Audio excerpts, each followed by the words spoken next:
Well, Ken, I suppose this is what it looks like when the puck slides right to where you've been skating for the past several years. Everybody at this point has heard about this, frankly, pretty precedent-setting indictment against the nonprofit Southern Poverty Law Center. Why don't you tell us what's going on? Yeah, well, thanks for having me, Jason. Like you referenced, this is a topic that it's right up my alley. We've kind of been doing shows together since Trump was shot in Butler, and before that, my concentration was on the FBI and other groups infiltrating right-wing organizations and kind of provoking them to violence. And so, yeah, like you said, this is exactly what I've been covering. The DOJ indicted the Southern Poverty Law Center. Well, what's been 2 days ago now for the charges is like related to money laundering, but really the upshot is that the SPLC has been paying millions of dollars to uh, Klansmen, Nazis, and other really fringe right wing kind of extremist groups. The SPLC would tell you that they're paying informants to spy on these groups to kind of crack down on potential criminal activity. But of course, there's a long documented history of them actually paying the most outrageous kind of provocateurs. It's kind of a symbiotic relationship, and then seeing, like, look at these crazy people. This is why you have to donate to us. So it's just But really a, Ken, a let me fascinating stop you for case. 1 second because you've just hit on something incredible, and I agree with everything you've just said. But there's almost no, they're not arguing. Oh no, we're not paying these guys. They're saying they're informants. And here's the crazy thing: Southern Poverty Law Center is not, or at least it doesn't tell us that it is, the FBI or the police. You can't start a nonprofit to start hiring, criminal informants to infiltrate criminal organizations. I mean, that's absolutely crazy. Even the people who are defending the SPLC and going against this action, they don't deny what you've just said, that they're hiring these informants. They just say they're doing something good. I mean, if you and I decided we were going to just go run around the streets of New York City or Charlotte, North Carolina, beating up people that we determine are criminals, you can't do that. Yeah, it's certainly a legally gray area. And imagine if, like, the Heritage Foundation was caught paying people to infiltrate Antifa and then go to these protests and, like, throw bricks. It would be the biggest scandal in the country. So if you frame it like that, I'm sure a lot of these people defending the practice would all of a sudden have problems with it. But this is what the government does to work around the Constitution. They have private groups do things. Uh, Another similar issue is how, like, the NSA and the FBI will pay data brokers just to hand over data so they don't have to get warrants under the Fourth Amendment. I mean, we see these kind of runarounds everywhere, and yeah, the Congress does need to do something. You're getting to exactly what I wanted to talk about, which is that they've basically at this point openly admitted that they are an FBI cutout, a front group that does the things that would be otherwise illegal. Here's Jose Padilla, according to JD Vance, basically saying, oh, the SPLC spent decades fighting neo Nazis and now Trump is trying to punish them. It says extremist informants. I think this is NBC. It doesn't just say, payments to extremists. I mean, it would be one thing if it would be enough of a scandal if they just were agitating these groups because they're jerks and they figure, hey, this is Mhm. a good way to make money. We want to boost crime and then say we're a nonprofit fighting crime. But they're actually acting, it would seem, on behalf of the FBI, the CIA, the DHS. Now, you have historically done a ton of coverage of the Oklahoma City bombing and really any kind of screwy FBI shenanigans, but with a particular focus on that. How does this SPLC thing tie back to that insane crime? Well, exactly what we're describing to here occurred with the Oklahoma City bombing. There was a kind of this, like, white supremacist compound slash property in the Ozarks called Elohim City, where, like, neo-Nazi bank robbers and, like, all kinds of crazy characters would congregate and kind of hide out. It still exists. You can look it up on the Google Earth right now, Elohim City. And Timothy McVeigh was known to have gone there several times. And the issue here is that it was Elohim City was flooded with informants from the ATF, FBI, and the Southern Poverty Law Center. This came out in an FBI teletype in like 2004 from FOIA, a researcher studying the bombing, where the FBI is saying we received information that Timothy McVeigh called Elohim City on April 16th, 3 days before the bombing.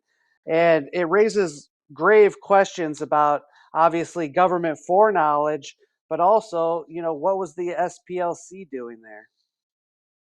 I mean, it's really nuts. And the ATF is, I don't think I knew too much about the ATF until, fairly recently. I mean, everybody knows about the FBI and all that, but the ATF is the agency that Senator Ron Johnson said was on the roof in Butler, PA, told the local law enforcement to text this photograph of some dead guy on the roof to the ATF.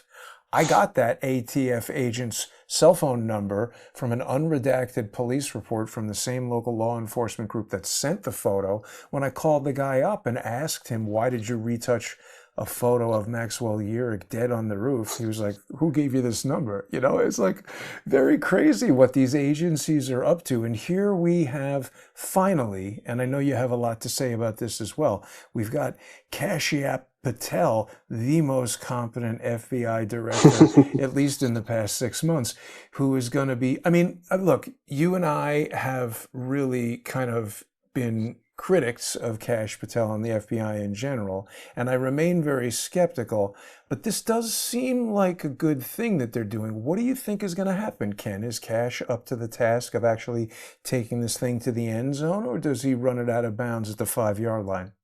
It'll be interesting to see. I think the SPLC has indicated that they're going to fight this tooth and nail, and they've got a big roster of lawyers, so it should be a drag out fight. Hopefully, it is. Hopefully, we'll get more discovery, more information about who was paid what. Um, whether they're going to get convictions, I don't know, but I'm sure happy that the information is out there. I think it's probably just the tip of the iceberg. I mean, we know it's just the tip of the iceberg. And I think the reason they're going after the SPLC is because uh, that group used to just target fringe Nazi groups, but in the recent years, they targeted like Turning Point USA, Moms for Liberty, and other organizations that are pretty much direct patrons of Donald Trump and the GOP, basically attacking mainstream Republicanism.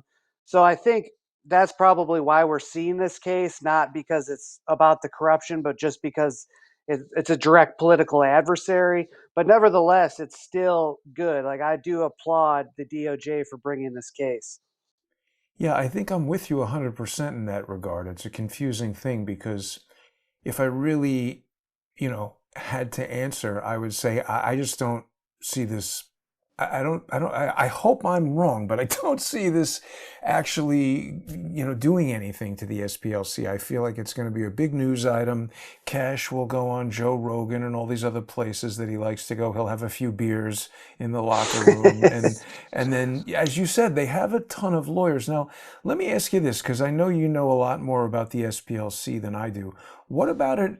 It's the law center, but like, what about it has anything to do with law? Is it another one of these lawfare fronts? I mean, I think the answer is yes, but what do they claim the law aspect is?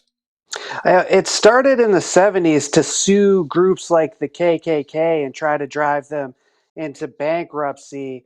And they did bring some legitimate cases. There's groups where like some black guy would get not lynched, but kind of like beaten to death by KKK affiliates, and the SPLC would take on these kind of cases.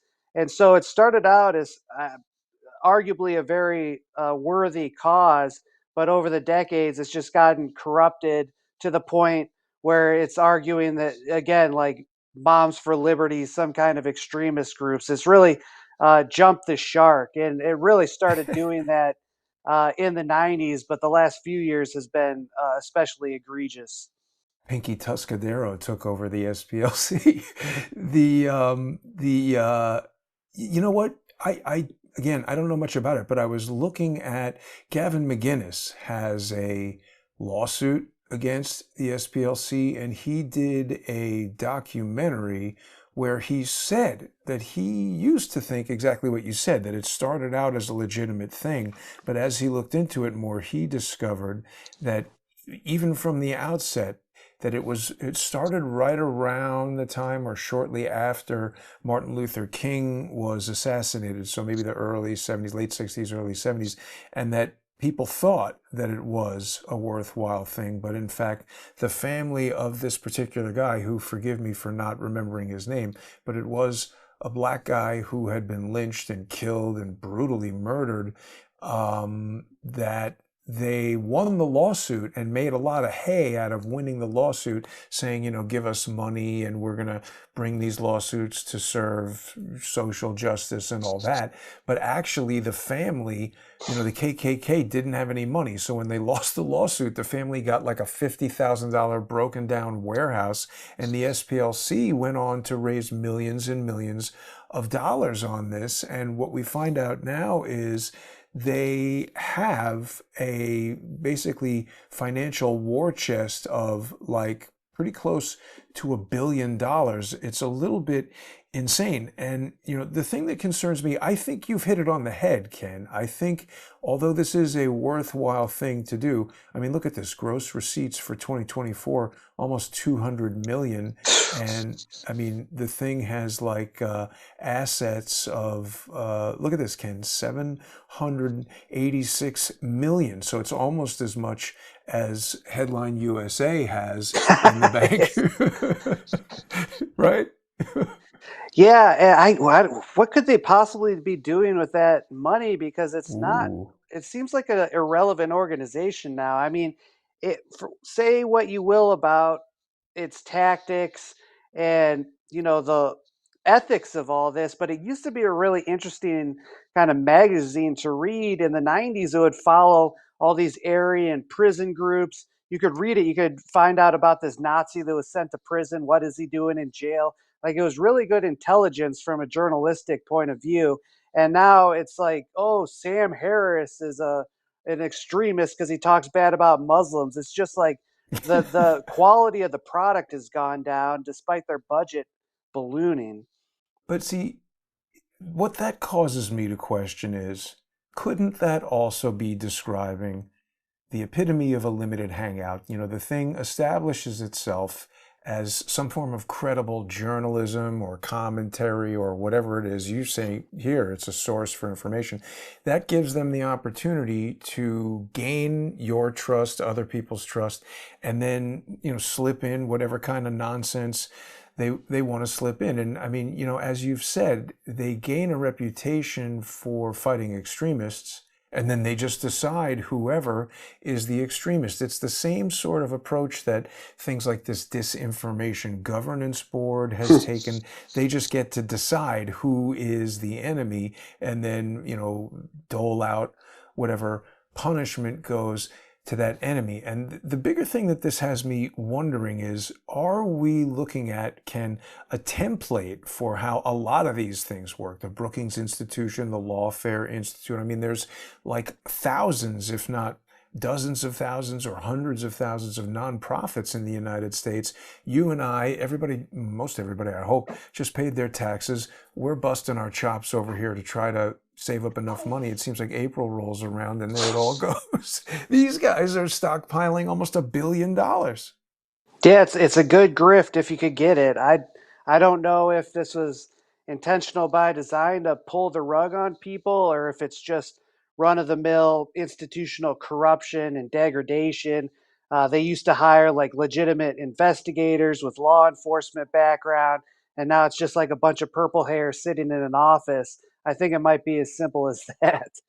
Well, the thing that's also interesting is, when you dig into these 990s, the public filings from the nonprofit, and I haven't even begun to do that. I just looked at it for maybe about 2 minutes with Charles Ortel last night. But they tell you who their various service providers, and they have marketing companies and people making their websites and stuff like that. So there's an entire world of for-profit companies that are staffed by exactly the type of purple hair people who you're talking about, who are getting themselves paid millions of dollars. So these types of things just become a funnel to these, crazy media companies that are shaping, or I should say, misshaping the minds of so many people with media of all kinds, podcasts, websites. And look at these salaries, Ken. This is the CEO. She's making $500,000 a year in Good Lord. Alabama. Yeah, it's pretty crazy, right? And look at how many people.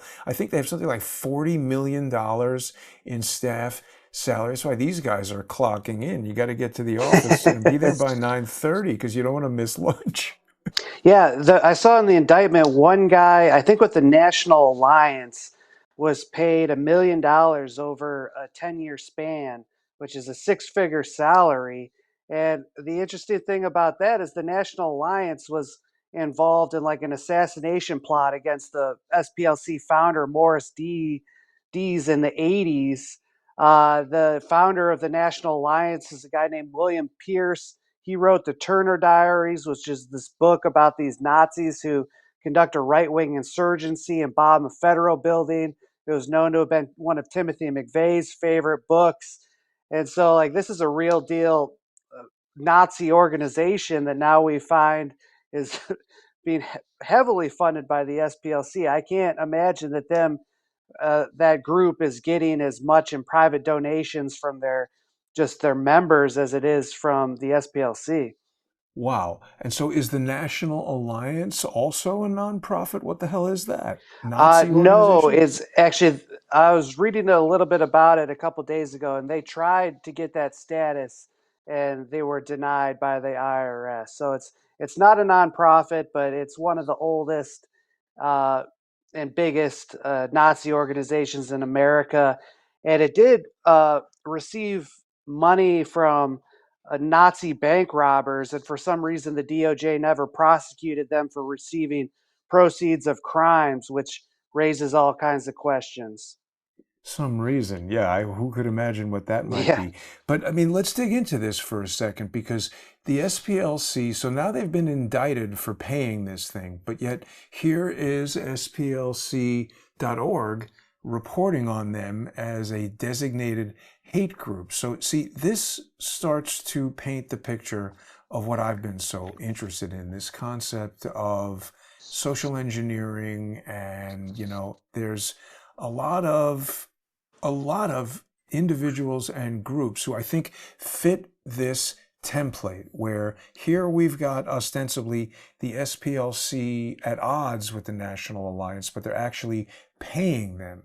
And there are other people and groups where it seems like their whole purpose is to just fuel both sides of an argument, get people fighting, control the narrative. We're all here looking at this like not really understanding what's going on. I mean, what we're seeing with this indictment of the SPLC, it should be the crack in the egg that opens up this entire network. In other words, the Brookings Institution, the Lawfare Institute, Norm Eisen has a litany of democracy defenders fund, all of these types of things that seem to follow this kind of template. There's a lot of evidence that Norm Eisen coordinated with Michael Cohen to basically, get Cohen to pay Stormy Daniels this money, create this entire framework for a legal action against Trump. And whether people hate Trump, love Trump, whatever it is,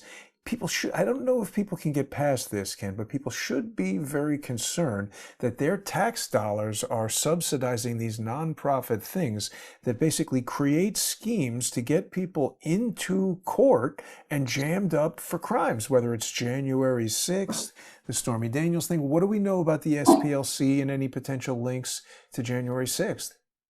I haven't seen any in the indictment, so I'm frankly I'm not sure. I certainly wouldn't be surprised, but I would have imagined that that would have been included in the indictment just to get the publicity about it. Like if the DOJ knew that, that would be really revelatory.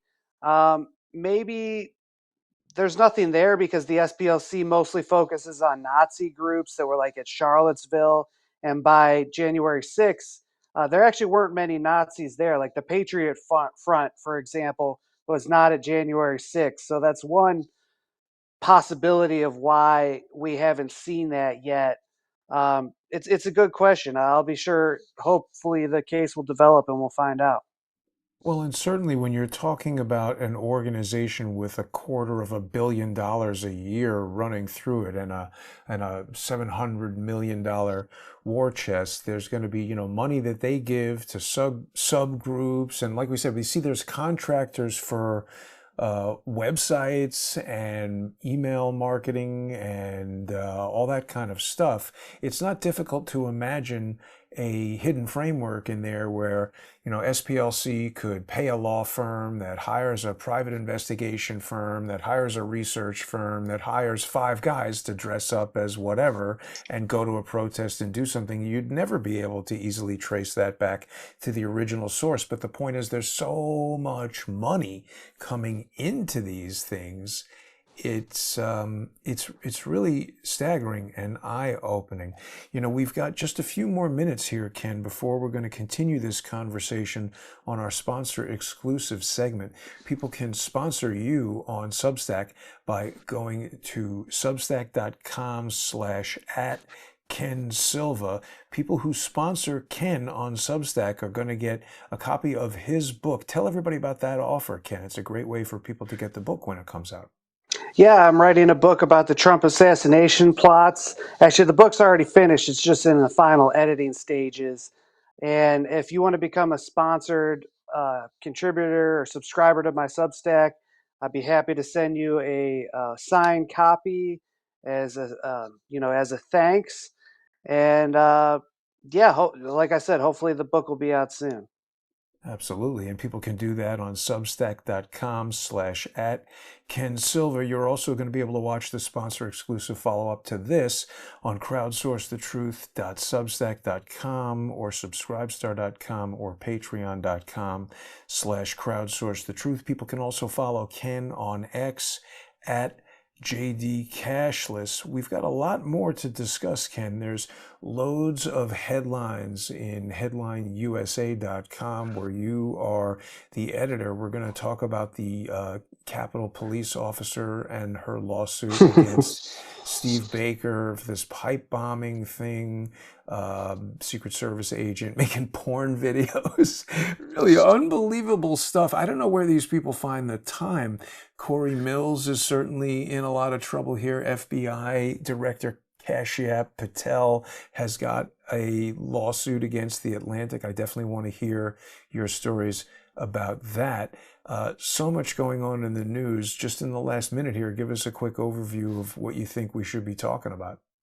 Yeah, I just came back to work on Monday, actually, after taking about a 2 week little mini vacation. And I came back uh, exactly at the right time, it looks like, because we've got a lot to talk about. I'll be interested to really dig into this lawsuit against the Blaze for naming a former Capitol police officer as the January 6th pipe bomber. That's really juicy stuff, and I've got thoughts on it, but I'll wait for the paywalled segment. Absolutely. So join us, everybody. We'll be back in less than 5 minutes. People can subscribe to Ken on substack.com/at Ken Silva. Of course, Crowdsource the Truth sponsors will join us there as well. Oh, yeah, Ken, I almost forgot. I don't know if I told you this, but just about a week ago, I finally prevailed in a 5-year long legal battle with the evil organization known as YouTube. And so now the original Jason Goodman channel with the 115,000 subscribers is back. People can watch us on there. Unfortunately, we've only got 34 people watching right now. It's unbelievable. This channel used to get 2,000 viewers at a time on a live stream. So hopefully YouTube is not putting their thumb on the scale in some way. But welcome back to all the subscribers on the Jason Goodman channel. And if this is the the first time that you're seeing Ken, make sure you check him out on X, on headlineusa.com, and of course on Substack. We'll be right back, everybody. Stay with us.